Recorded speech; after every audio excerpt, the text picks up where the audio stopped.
Lloyd, Ruhl, aka MegaBlitzz. In today's video, we're going to be breaking down the top 8 deck lists from Liverpool Regionals. Unfortunately, I did not get a chance to watch most of the Liverpool Regionals. I did get to catch a couple matches here and there a little bit, and I did get a chance to watch the finals match at the very least. If you guys have been enjoying the content on the channel here so far, don't forget to leave a like, smash the subscribe button. I really would appreciate it. Alrighty guys, let's jump right in to that 8th place deck list. Alrighty guys, going into our 8th place deck here, we got Charizard EX. Now, if you guys have been watching my content for any period of time where I go over these deck lists, and especially when I talk about Charizard, you'll all know what I mean about the perfect or my ideal Charmander split being 3 Blazing Destruction Charmander and 1 Heat Tackle Charmander, and then there's the cherry on top, the 100 HP Charmeleon. I've been preaching about this for so long. I feel like playing the 90 HP Charmeleon is really greedy, and just respect their Greninja is what I'm always kind of telling people. So I'm glad to finally see my ideal Charmander split in the 100 HP Charmeleon in a Charizard EX deck. So that's the biggest thing that I like about it. It was the first thing I noticed when looking at this deck list as well. Other things I like about the deck list, I love to see Radiant Charizard making a comeback in the deck list as well. And I'd like to see 7 or 8 Fire Energies in my Charizard EX decks. You can play 6, and a lot of people have been playing 6 with 2 Super Rod, but I like 7 or 8 because it gives you a little bit of room for error, or if maybe 1 or 2 of them are prized or anything, it does help out with that.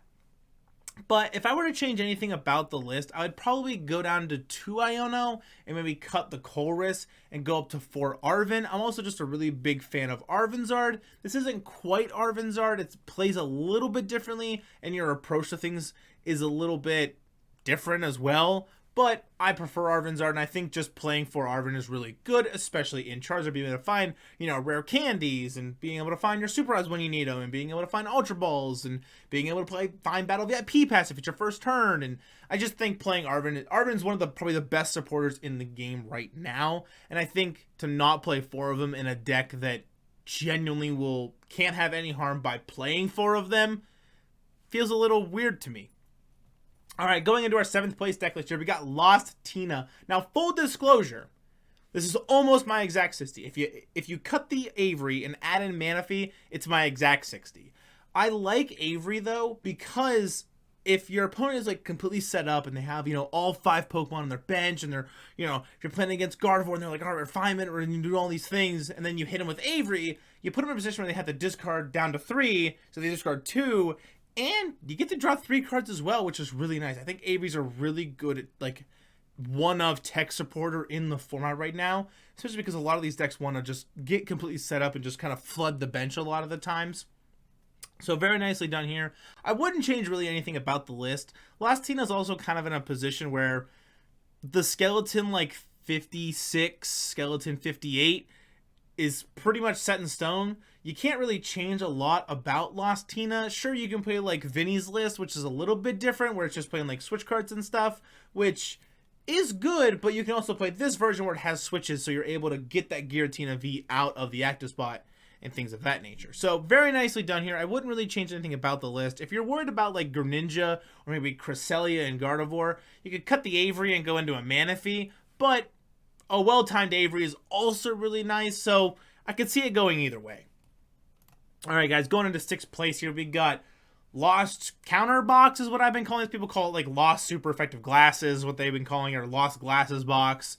So this deck is a lot. It's a lot to process. I actually made a video about this deck list, or very close to this, about a week or so ago, and I just kind of showcased that it has a lot of capability to the meta. It has a lot of answers to all these different things, being able to, Roaring Moon to deal with really big, big HP Pokemon, being able to deal with Rapid Box and stuff, being able to take that Frenzy and Gouging, big KOs, Iron Hands for single prizers, Tropius to be able to hit Dark Pokemon for weakness, Minior for Snorlax Stall, or to hit other normal type decks for weakness. Galarian Moltres is a nice tech Pokemon, same with Mew EX.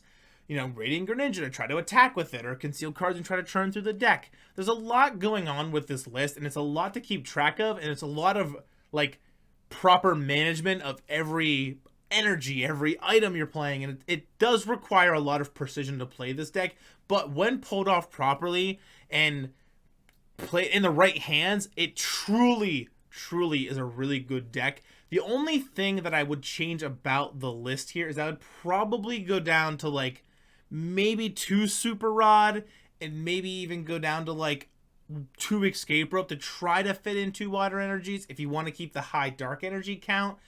But you could also just cut, you know, go down to 2 Super Rod or 2 Escape Rope and then cut a Dark Energy and then go up to 2. This list, you kind of, like, you completely lock yourself out of being able to attack with Greninja because you aren't playing Water Energies. And I feel like just playing 2 at the very least can go a long way in playing a deck like this. So those are the only things I would change about this, but I'm super glad to see this deck finally have a good finish under its belt, because this deck is kind of like a tier 1.5. It's really hard to play, and I'm just glad to see it finally have that breakthrough moment that it's been waiting for. Alrighty guys, 5th place here we got Arven Zard with 4 Arvens, just the way I like it. I also like to see Lumineon in Charizard decks a lot as well, because it allows you to be able to attach that Forest Healstone to it and be able to Lumineon sign for that like final game boss or an Iono or anything you might need along that nature. But the other thing I like about this deck a lot too is Technical Machine De-Evolution. Technical Machine De-Evolution is a really good card in the mirror match. It's a really good card into a lot of decks that are trying to rare candy into stuff. But for Charizard, it's mostly for the mirror match, because if you hit a Charizard EX for 180 and then you Technical Machine De-Evolution, sure, you only take 1 prize card, but you've KO'd a Charmander and you've made them burn through a rare candy and you made them put the energies in the discard pile as well. So it is really nice for that mirror match. So I wouldn't change really anything about the list except maybe going up to 7 or 8 fire energies. But with this list, I don't really know what you would cut for it. I guess you could probably go to like 2 Iono maybe.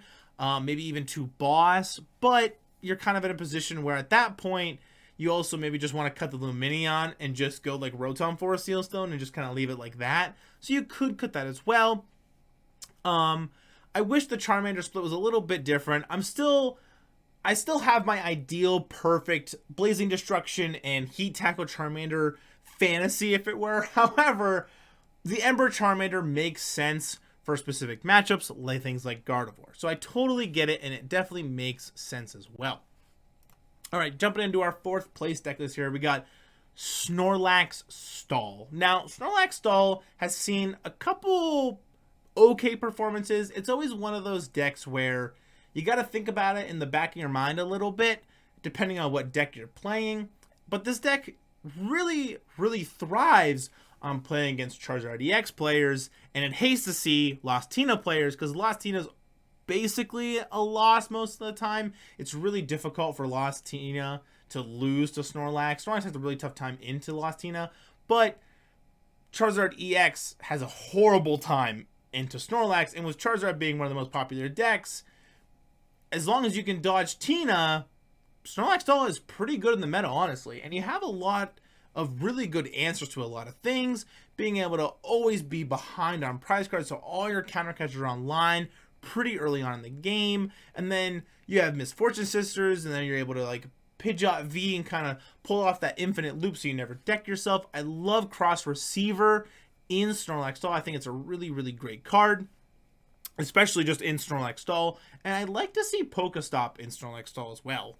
And this is like a personal thing. This might be for a weird reason why I like it so much. Not only because a lot of the cards in your deck are items, you know, Counter Catchers and Chromatics and Cross Receivers and Pokegears and, you know, Pokemon Catcher and Palpad and Echoing Horn and all these things, you know, Egg Incubator and Switch Cards, and you're able to get them off Pokestop. However, sometimes your opponent likes to get a little greedy and roll the Pokestop as well, and let's say if they whiff, that's 3 less cards you got to worry about stalling them out for. So it's a little bit of a weird thing that I thought about when looking at this, is like, man, Pokestop's good because it benefits you a lot, but at the same time, it can harm your opponent if they're getting a little greedy, or maybe they need to try to catch up because they're trying to find that Nest Ball or find a Mirage Gate or find a Super Rod or a Switch Effect, and they end up whiffing.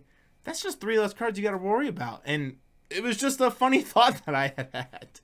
So going into our 3rd deck list here, 3rd place, we got Lost Sablezard, but with a little bit of spice. So Roaring Moon saw its way into this deck, Pidgeot V, and Mawile. Now, there's a combo that you can pull off with Mawile and Pidgeot, and I have seen it done a couple times, but it's really cool to see people actually really pull it off and take it the distance. So I'm really glad to see that up here. And I like to see things like Clara in this deck. I think Clara's a really good card in certain decks that really can utilize it.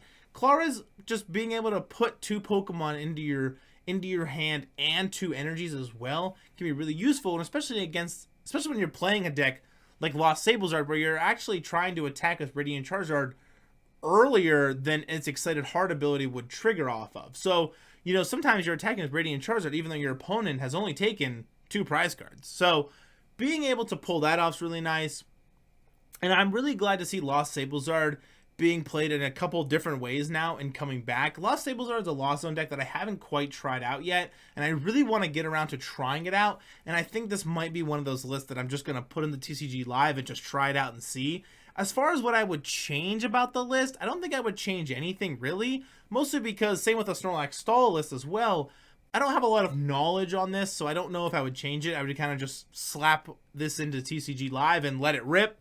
So if I were to pick anything, the Jet Energy is a little confusing, but it makes sense with Tempting Trap as well. If you're playing against maybe like Snorlax Stall or something and you can't, you know, you're out of switches or you're out of escape ropes or switch carts and you need to get something up into the active spot or just move things around or something, it makes sense. But I like it a lot, and I'm glad to see it finally coming around as well. Alrighty, for our second place here, we got, I'm pretty sure this is the exact 60 that Vinny had won with. And honestly, I'm not the biggest fan of it. I did try out this Lost Tina list, and a lot of other people have said the same thing that I'm gonna say here. I just like the switches. There's a couple times where they like boss up my Giratina V-Star, and I don't have any energies in my hand, or I don't have a Mirage Gate, but I have like a switch card, and I'm like, man, if this was a switch, that'd be great. So I like the 2 switch. I like the split that I have in my Lost Tina list, and we've seen in other Lost Tina lists, kind of something similar to this, where it's got 2 switch card, 2 switch. But I also can see the success and why it is doing well with the 4 switch cards as well. But as far as that's the only thing I'd really change about the list, I also am not the biggest fan of 2 Sableye, but that's also because I like Manaphy in my deck a lot. So there's a couple things that I would change here, but other than that, I definitely can see why this deck does so well, and I really, really love 4 Path in Lost Tina. I'm actually trying right now to find a way to fit a 4th Path in my current list because, well, I love Path to the Peak, and I do not want to see it rotate. I'll be 100% honest. So very nicely done to our second place list here. Going into first place, we got Mew, and we all know how I feel about Mew. I can't wait for it to leave. So, Mew VMAX is a really, really good deck, and it'll continue to be a good deck until it rotates. This is like that DTE Fusion Strike Energy hybrid we've been seeing a little bit. And honestly, there's not really a whole lot you can change about the deck. The deck's kind of figured out. It's very much like 60. This is kind of what you're going to end up playing a lot of the times. Mew's kind of in a position where I think everybody's just waiting for it to leave. But Mew's always going to be around until that time arrives. And honestly, I think it's going to end up picking a couple more wins before it leaves rotation. So, not shocked to see it win here. And I'm not shocked to see more in top 16 or top 8. I will say, however, that Mew is one of those decks where if you let it shine and you kind of forget about it, it'll capitalize on it. And it has a pretty okay matchup into Lost Tina, because the way that the matchup ends up working is if you're the Lost Tina player and you only end up getting 1 Giratina V down, and then the Mew player is able to like boss, power tablet, KO that Giratina V, you've almost effectively lost. You're down 2 prize cards, you don't have another Tina V set up, and Tina V-Star is the best way to win the Mew matchup already, and you've effectively put yourself behind an additional turn on top of that. So I think Mew VMAX performed very, very well at this tournament because Lost Tina was such a good and popular deck going into it. So the Mew VMAX had a really nice time going into those decks. But that's going to do it here for our top 8 deck list. Let's jump right in to that outro. Alrighty guys, and that's going to do it here for our top 8 deck list from Liverpool Regionals. It was absolutely awesome to see such a diverse top 8 with Mew VMAX, 2 different Lost Tina lists, 2 different Charizard EX deck lists, and that Lost Counterbox deck, and even Snorlax Stall in the top 8 as well. If you guys have been enjoying the content I'm making so far here on the channel, don't forget to leave a like, smash that subscribe button. I really would appreciate it. Alrighty guys, I'll see you in the next one. Peace!